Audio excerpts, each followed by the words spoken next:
matzah. Since I don't see the salt. Since I don't see the salt, but mustard with matzah. Okay, so if you have a Gemara, we're holding here on Daf Chaf Zayin Amud Beis 27b, second line from the top. So if you have an R scroll, be 27b1. And we are holding in the Mishnah. Two is a very short Mishnah followed by another Mishnah. We're going to be discussing the halachas, the laws of can a shul be sold, if when a shul can be sold.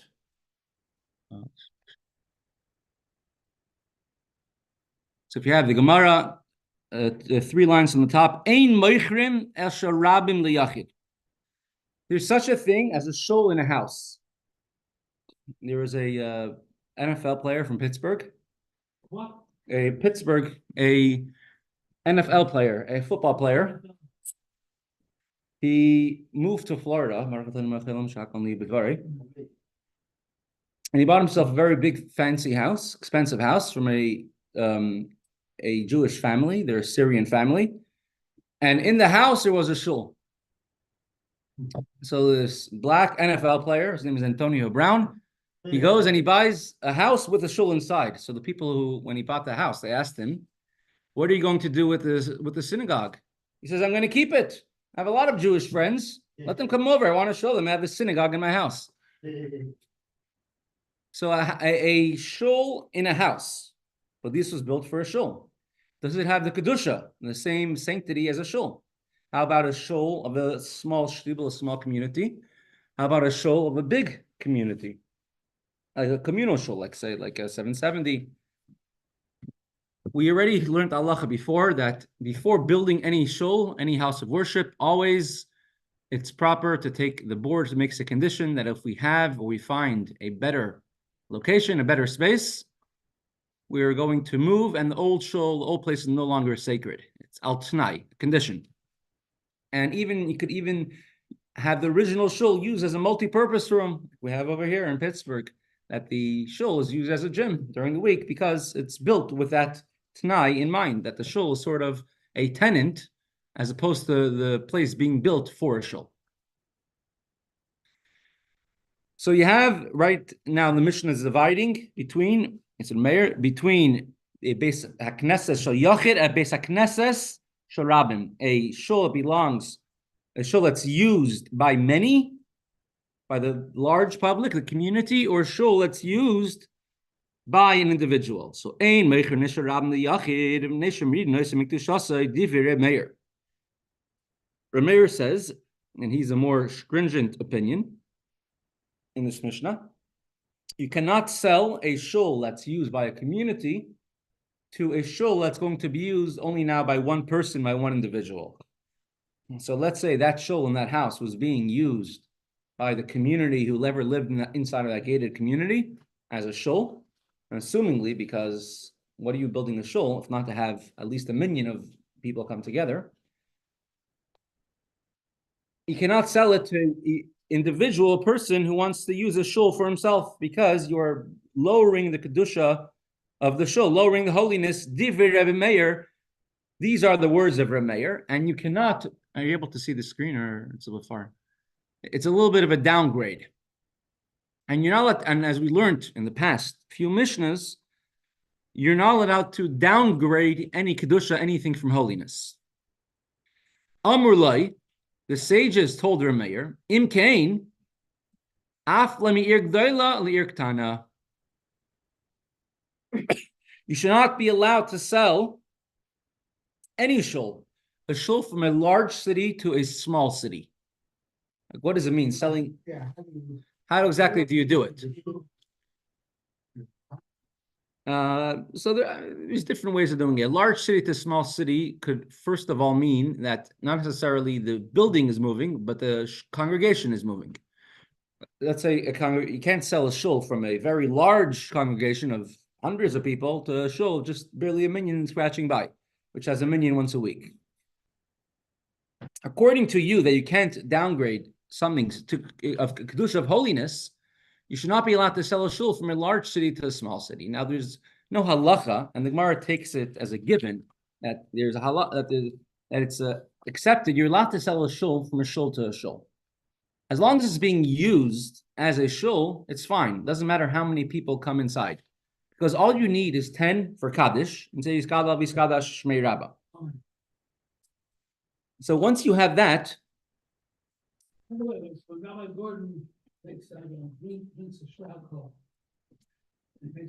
Yeah.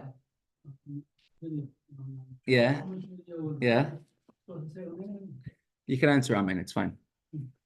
Yeah, and remember Mrs. Sternberg from Parnites, whenever she would see any video of the Rebbe saying Kaddish or Bracha or davening, should answer always answer Amen, Amen Yesh Rabbah.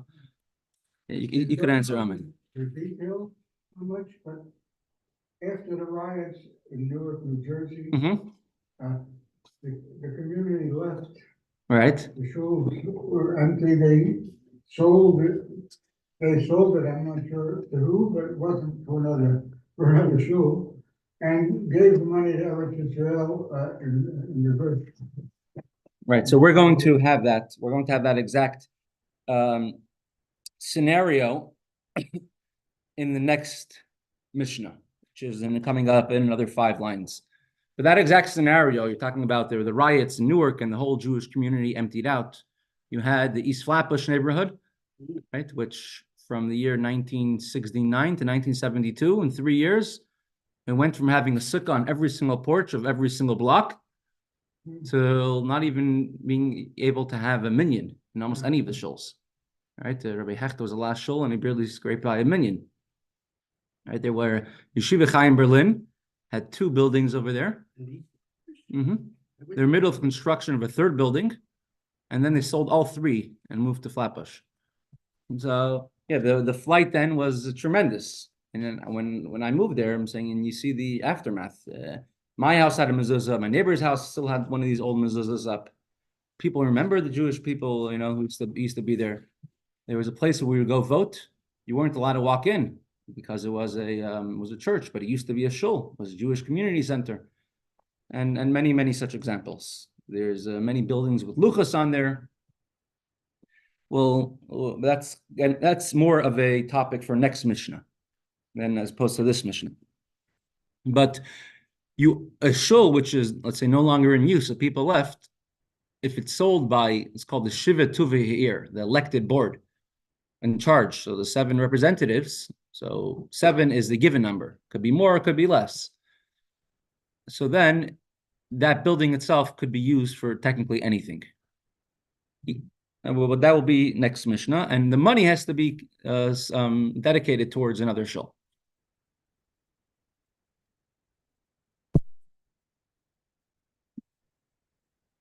Said the Chachamim to Rebbe Meir, Amur Loi, Im Kain Lidvarecha, Im Kain Af Lemi Ir Gdol Ir Ktana. I should not be allowed to sell a shul from a large town to a small town, or from a large crowd to a small crowd.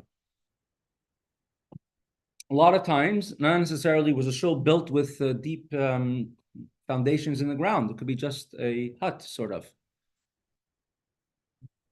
In Vienna, Austria, there's a very large Ferris wheel, one of the largest in the world. And every single car is not necessarily a car. It's almost like a mini house. And it's very old. Matter of fact, the Rebbe Rashab was on the Ferris wheel together with the Frierdiker Rebbe. And the Rebbe Rashab, while he was on this wheel, right, on the wheel that goes around in this house, he wrote was house number 17. And he wrote or maybe came to his mind, and he wrote it down after, some explanation of Chassidus about the idea of Igulim and Yosher. Igulim is circles. Some friends of mine, when they went to Vienna, they wanted to go to see where is this Ferris wheel, and they found it, but they're looking for number 17 and they couldn't find it. Afterwards, after they went on this Ferris wheel, they went to like buy a drink at one of the some kiosk over there, and they saw the kiosk was one of the old cars, and it had on top of it the number 17. They sell mashka, they sell l'chaim, so maybe it's a place where they have Hebrangans now. It's appropriate. But perhaps the old shul was something like that, almost like a hut, like something you can move around from place to place. Perhaps that's what it means from Ir Gdola to Ir Ktana. Perhaps what it means is that you have a shul that's between the border of two cities. Now they're selling the rights to use the shul from the large city. You're moving it somewhere else, and the small city is going to use it. But whichever now, selling a shul from one congregation to another is totally normal. It happens all the time. It happens everywhere. Go to Borough Park. Many of the shuls used to be a different type of shul. Right, where Chabad now used to be bells, where bells now used to be square. Things change around a lot. Go to Crown Heights, all the Chabad shuls at one point. One was a Gudis Yisrael, one was a this shul, one was a that shul. Chayvei Torah was a shul called Chayvei Torah. Right, they used to call it Murphy's shul because in the basement there was a bar called Murphy's Bar. And if they were running low on a minyan on Friday night, they would go down to the bar and call someone up for the minyan. It's called Murphy's shul. I was living for 2 years in Rochester, New York. So, yeah, 2 Orthodox shuls. One of them, I think, was called Bet Shalom. The other one was, everybody used to call it St. Regis. Why? Because previously it had been a Catholic church. Interesting. I can see complications. If the shul is renting a building, part of a building.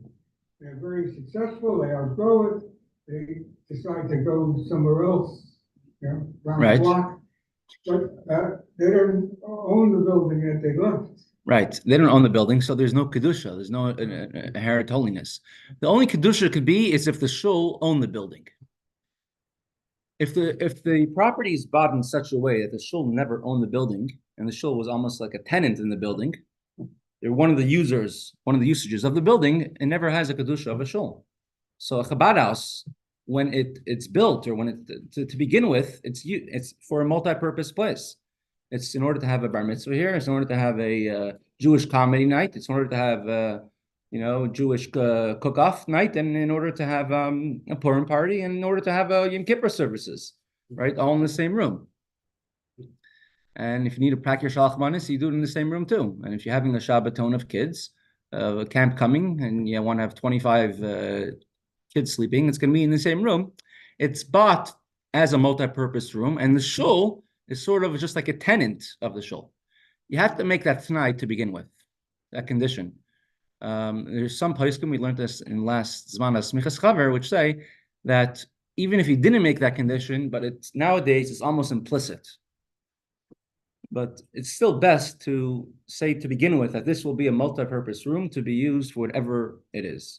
Whatever usage we need, and that's why you have a gym with basketballs and balls being thrown around in the same shul where people daven, because it was to begin with built having that in mind. St. Regis was the more interesting. Oh wow, sounds like it. You're going to St. Regis.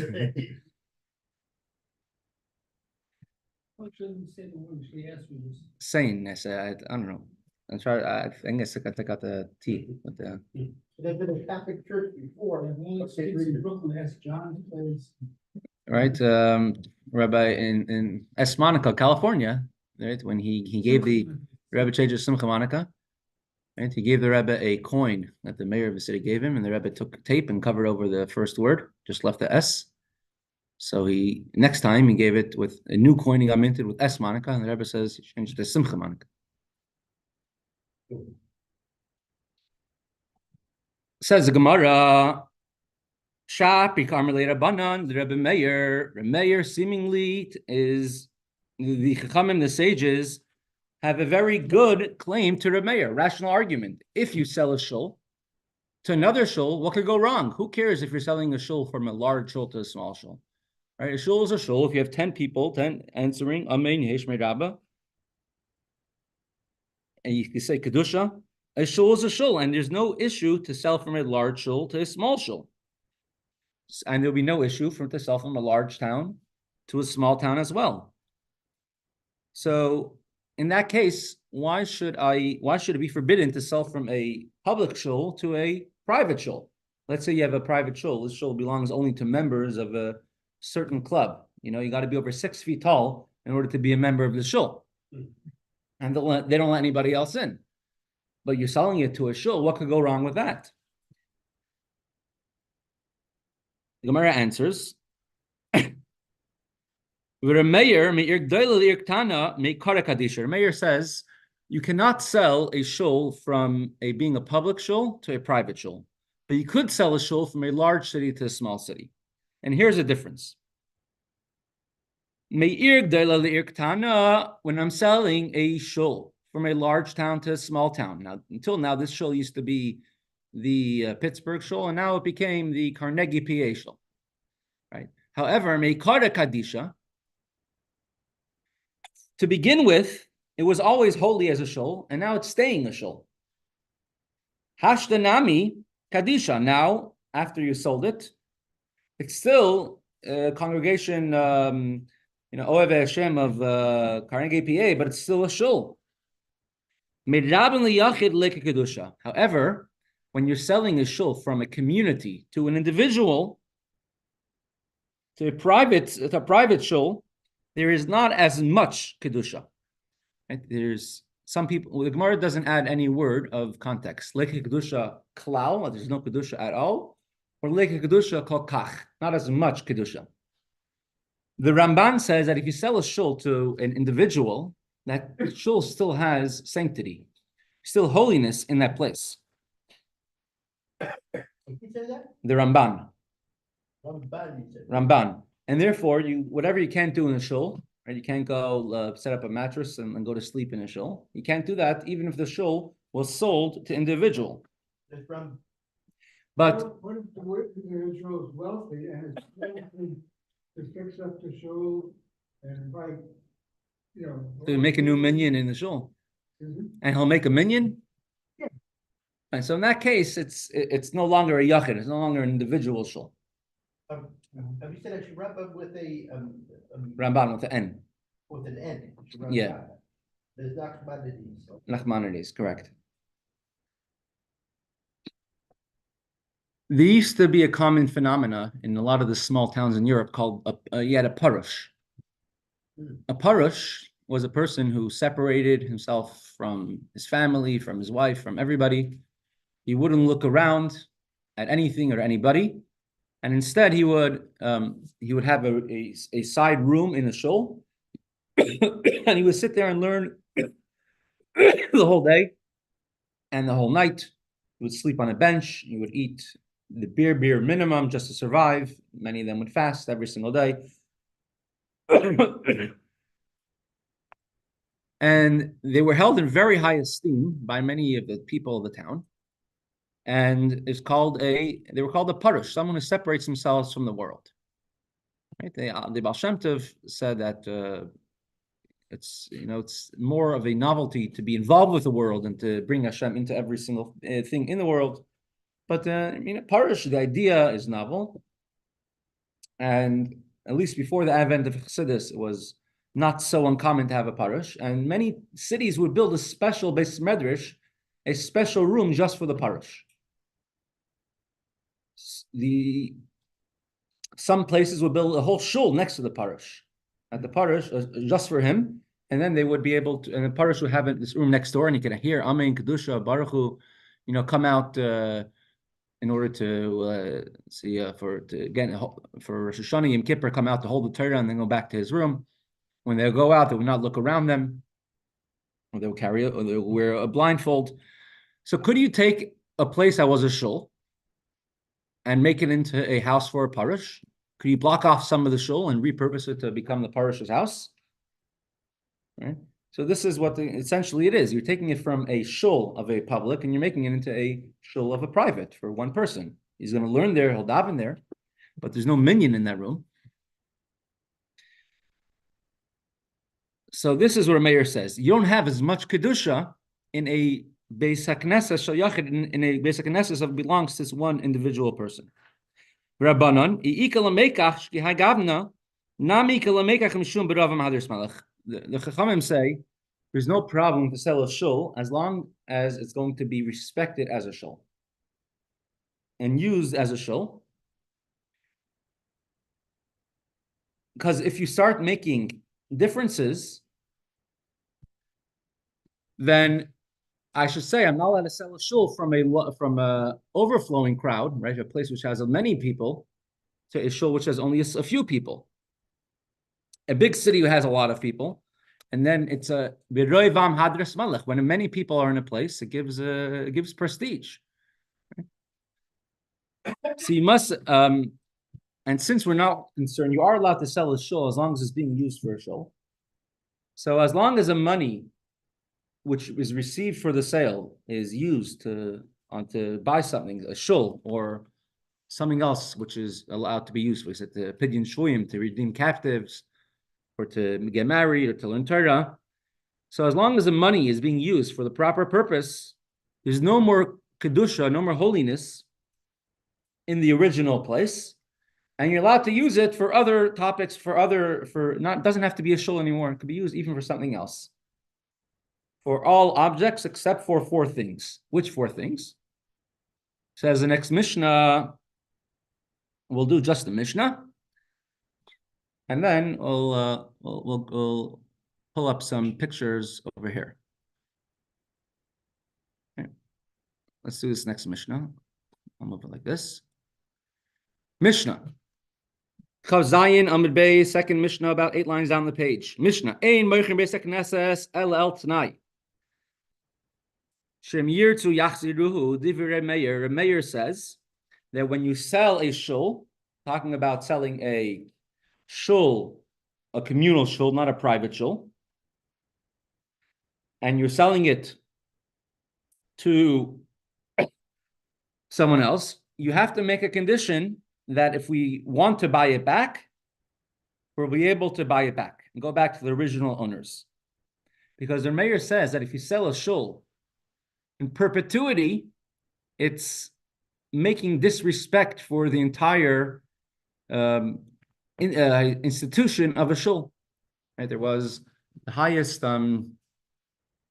award is in the U.S. is called Medal of Honor, right? And in the UK, it's the Knights. I'm talking about the Victoria Cross. And so there was someone who received it, he died, and now their grandchildren were selling it, and there was a big outcry in the whole UK. You're disrespecting the whole award and institution of a Victoria's award, right? Victoria. Why? Because people are saying the fact that you're using it as a commodity to buy and to sell, you're already cheapening it. Correct? The same thing with many objects of the Rebbeim. If you're buying and selling it, the Rebbe says you're taking away the main thing is the kedusha, the holiness of it. So a shul, the mayor says, if for whatever reason was sold, the condition has to be made that if we have, for whatever reason, for whatever purpose, we want to buy it back, we're able to buy it back right away.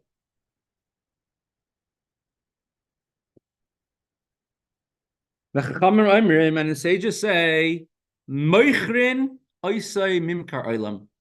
You're allowed to sell a shul and sell in perpetuity, sell it forever. And once it's sold, it's sold. You can't buy it back. The sale is final. And it could be sold for any use, chutz me'arba dvarim, except for 4 things. They for sure don't mention a house of idol worship, because that's not even something to think about. Talking about kosher things, but a shul cannot be sold for these 4 things. One of them is lemerchatz. I just brought up some old pictures of all these old things. Here, this is an old bathhouse, an old Roman bathhouse. Right? So, okay, so this is a merchatz. You see, it was built inside of a fancy building. If it was once a shul, you're not allowed to sell a shul in order to become a bathhouse. That's first example. Second example is the borsaki, a tannery. Here's a tannery. You see, they take all these hides and they would soak them in different types of tar and different types of things, and it smells very, very strong. It smells like the animal, except that you added in a whole bunch of other things. It's a very strong smell, if you have ever had the opportunity to smell them. And since it's such a disgusting smell, right? Even the people, they used to have the tanners used to have their own shul because nobody wanted to hang around them, be around them. And so you're not allowed to sell a shul to become a tannery. It's a place where it's also disrespectful for a shul. Third thing is l'tfila u'lebeis hamayim. Tfila is to become a place of a mikvah. Next. Yeah, here's see a bunch of ancient mikvahs all together, one after the other over here. You cannot tell it to be a mikveh. To become a mikvah in the place where the shul was. It's called a beis hatfila because it's a place where someone who's tamei becomes tahar. And therefore a shul cannot become a mikvah. And the fourth one is a beis hamayim. A place of going to the bathroom. Here's an ancient bathroom. You cannot make in the place where shul was to make a bathroom over there. So all four of these uses are not proper. Tosfos over here adds on, and the halacha is you can't also use it to become a field, to plow, to grow things over there. Because one of the signs of a neglect is when grass starts growing in the place. So if you start planting and growing things there, you're not allowed to. Some say they can't use it for some say beis hamayim is not a place where going to the bathroom, a latrine, but rather it's a laundry, a place where they wash clothes, a laundromat. So it seems to me that a place of idol worship should be on that list. Yeah, but I think that's like so obvious, it wasn't even put onto the list. And I'm saying that because that has happened often. Has happened often? Natural thing. Correct. Yeah.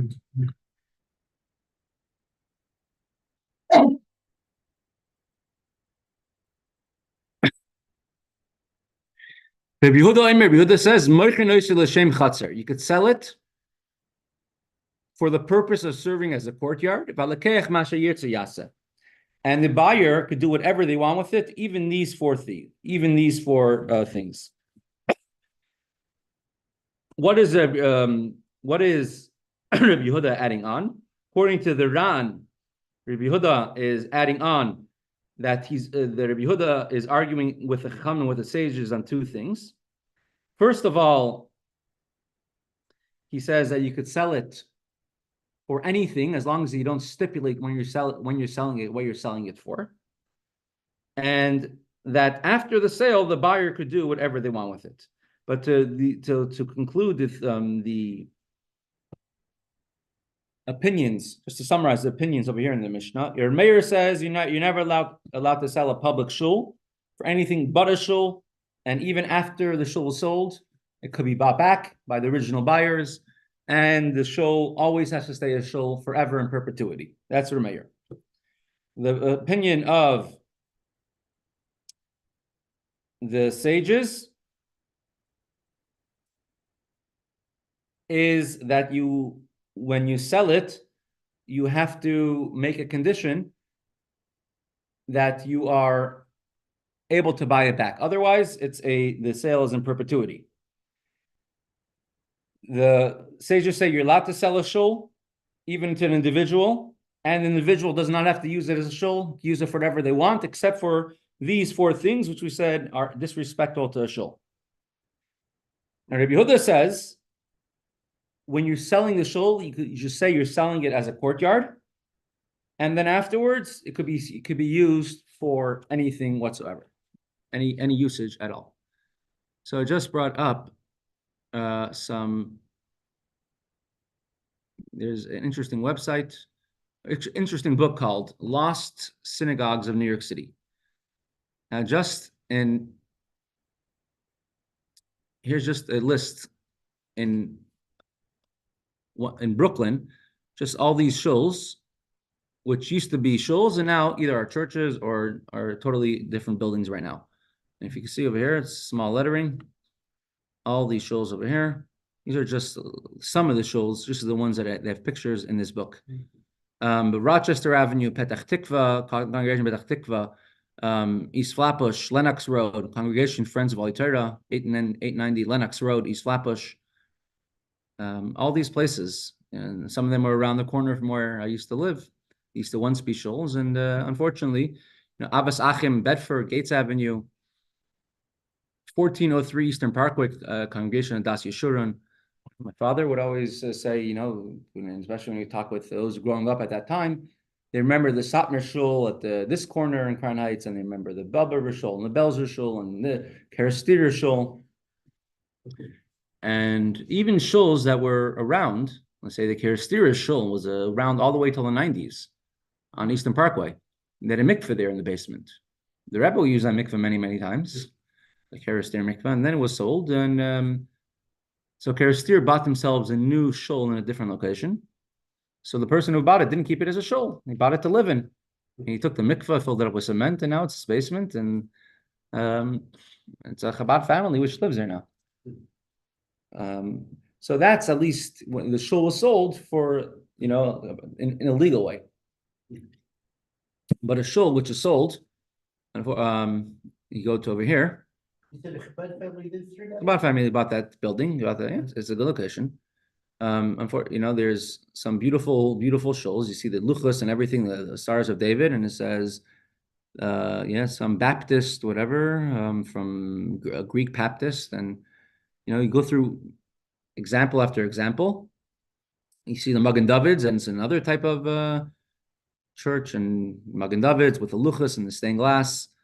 And if only the Jewish nation, the Jewish people in America would have taken all the money and invested in shuls and invested in Jewish education, maybe a lot of these shuls would have still been around.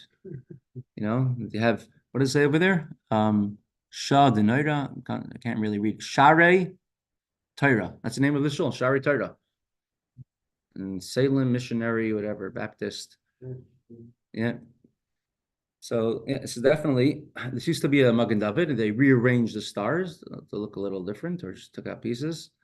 You see the luchos, and right now that's, I'm not sure what it is. Might be a bar, I think. I remember going down Atlantic Avenue, and some people would say, we're having a party in a bar tonight. It's a very cool vibe, because it used to be a synagogue. All around the stained glass. Well, that's nice. 6th Street Community Center used to be a shul. And many of these shuls, unfortunately. At least in Spain, when you see actually these churches with Hebrew inside, at least that over there, we just Spain forcibly turning them into churches, but for here, oh my goodness.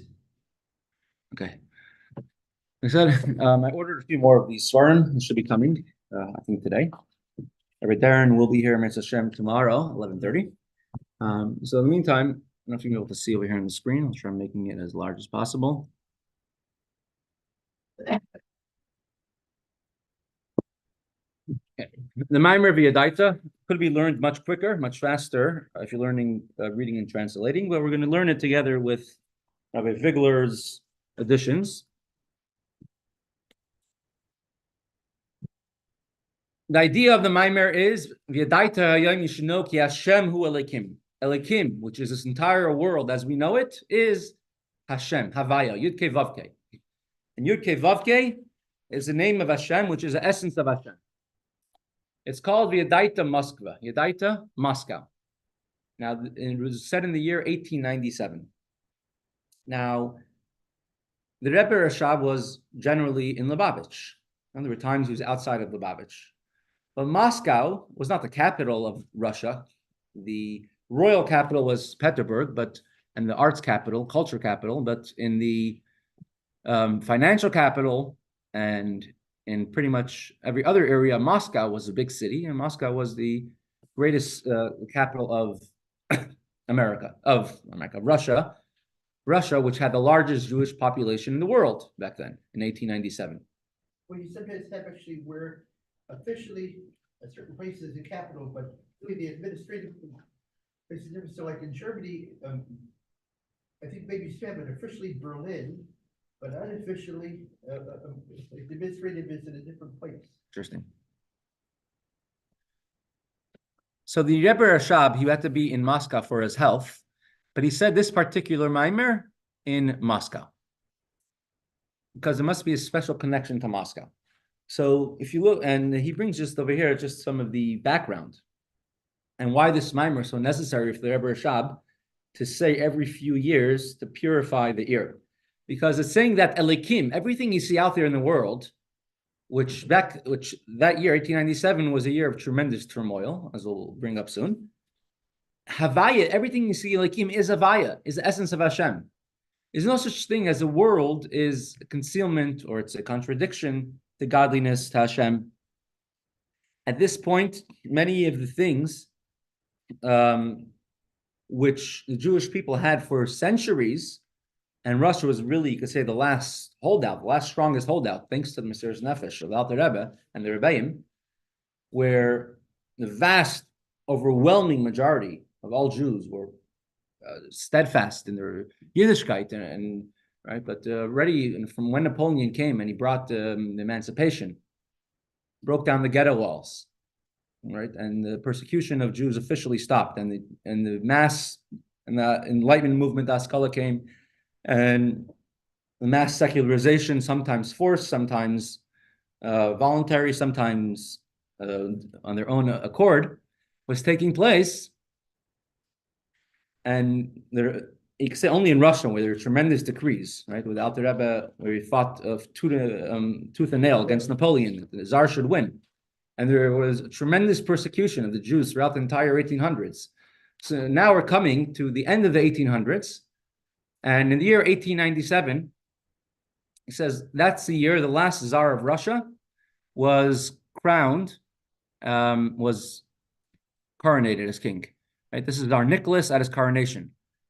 One of the famous things that happened by his coronation was, it's called the Chodinka tragedy. Oh, The Chodinka tragedy was that the Tsar was giving out free vodka and free sausages to whoever wanted, and he had about 1,200 policemen trying to control the crowd, and it basically became a stampede, and hundreds of thousands of people came, all were trying to grab free vodka and free sausages. And about 1,300 people died in the tragedy. Got there trampled to death. And the Tsar kept on celebrating and having a good time. And he had banquets that night, in the ball. And he barely, that's just some of the people who died at that tragedy. So that happened that year in 1897. And people got very angry, and it became a big revolution. As soon as he was, became king, there was already a huge movement to overthrow him. One of the people there was Vladimir Lenin, and that year, in 1899, the same year of this Maimir, he was sent to Siberia to being a counter-revolutionary. you should have killed him. Should have killed him. Thomas Edison invented a machine. Maybe you can recognize what this is called. You see it? Oh, light bulb stuff, right? Nope. Kinetoscope. What's that? It's his first movie projector. Oh. Before he perfected that. And that started entertainment, which you could say completely changed the landscape of the entire world afterwards. It became much easier to influence people, much quicker, much easier in many, many ways. Not only in good ways. Right? Mm-hmm. The first subway in America, which I think was the first major subway in the world, opened up, the Boston subway, right? It opened up also in the year 1897. So this is big news when it opened up. If you could see so well. So all these things are happening in this year, right? So now you're going from horse and buggy to subway. You're going from the end of the Tsar upheaval, people starting to say we're not just accepting the status quo, we want to have our own input. People starting to become influenced by many outside things. And the world seems to be, moving in many directions all at once.